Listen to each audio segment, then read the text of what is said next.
Sige, down there. Sabihin mo sa nanay mo na break na kami. Nakita ko ang pati na ganun kalaki. Na sobrang laki. Pumasok ang dagang. Anak sabi ng dagang. Itbulaga. Maraming salamat. Thank you, guys. Thank you so much. And good day. Kararating lang natin. Good day agad. Paalam na. Kumusta po kayo? Okay lang. Okay lang kayong lahat? Okay, so sa iba't ibang iba't ibang sulok ng UK ay nagtitipon-tipon tayo ngayong araw na to. Yes, oo. Para ideklara Ano ideklara? ang Independence Day. Ha? O, tama naman yun kasi June naman talaga yun. June, oo. June kailan? June? June 11. Tanga, 12, bobo. Pinago na? Ano ba yan? Hindi, tama ka doon kasi ibang time ng UK sa Pilipinas. Oo, time different. Wow! Ilang oras ang difference ng UK sa Pilipinas? 7 hours. Oh, ilan? Pinago na rin. Ay, ilan po, ma'am? May 7, may 8. Depende ko sa nakatira. Oo. Oo. Sa amin kasi, sa tinitirahan ko dito ngayon sa UK, sa Chelsea, 7 lang. Wow, Chelsea. Right? Tama ba? Oh, saan ka na? Ako? Oh, ikaw? Katabi ng simbahan. Hindi, actually, sa totoo lang po, nung naglikod kami ng UK, sobrang sabi ko, alam mo, talagang partner talaga tayo. Parang tayo nasa UK. Bakit? Para tayong simbahan. Bakit simbahan? Ako yung simbahan, ikaw yung katabi ko. Ano yun? Sementeryo. Ano to? Di ba? Ang simbahan dito katabi sementeryo lagi. Ano to? Church versus zombie? Hindi, kasi ganun daw talaga yun. Eh, hindi ko alam kung bakit. Eh, pagka once may simbahan, automatic na may... Sementeryo. So, yun nga. Ako yung simbahan, ikaw yung... Sementeryo. Yes, oo. Sa itsura mo pala, mukhang inagnas ka, no? Hoy, galing na ako doon. Saan? Sa sementeryo. Hindi rin ako tinanggap. Happy na. Ay, pero hindi. Pakilala muna tayo ng bongga. Okay, Oo. according to beauty. Wow. Papakilala tayo according sa... Beauty. Okay, so mauna ang maganda. Siyempre. Okay, papakilala according sa beauty. Okay. Maliwanag, mauuna ang maganda. Yes. Okay. Maganda Maganda nga kami- po. According sa beauty, di ba? Mauna maganda. O, sige, go. Mamuna ka na. Magandang hapon po sa inyong lahat. Nasa inyo pong harapan na nag-iisang Donita Nose.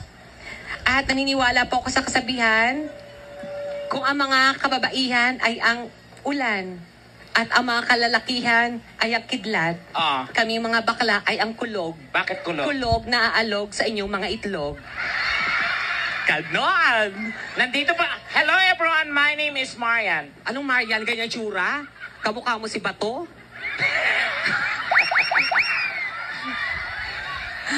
Alam mo, Tekla, hindi ko talaga maintindihan yung suot mo. Ha? Hindi ko yung katawan mo, pang tilapia.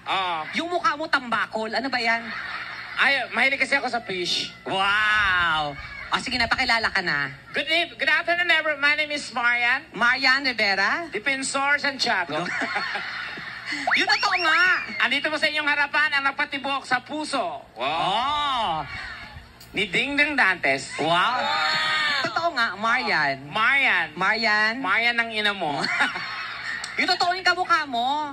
My name is Junita. Ako yan, Donita na ako. Huwag mo nang gayahin yung pangalan ko. Ay, gusto ko rin mag-Dunita. Ako lang Donita, huwag mo nang Donita rin ako. Hindi mo pwedeng gamitin yun. Bakit? Bawal ba? Ako lang Donita. Magdudunita rin ako. I hate Tekla. I want Dunita. O sige, Donita ako. Donita knows. Ikaw? Dunita. Ano? Dunaire. Dunita. Dunaire.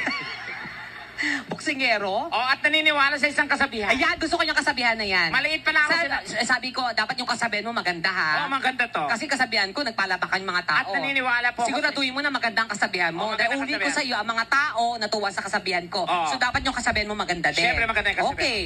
At Sinusure ko lang sa iyo na maganda yan ha. Ano yung kasabihan ko? Oo, dapat yung kasabihan mo okay na okay yan. Okay, okay yung kasabihan ko. At dapat talaga, ganun, okay talaga, di ba? Oo. Dapat talaga okay yung kasabihan mo. Ikaw na. Sorry. Wala na akong masabi. Sandali, ito ba part ng damit o utong mo talaga yan? Utong Saan ko ka yan. nakita ng damit, maitim? Yung utong mas maitim sa damit. Ang tawag ng terno.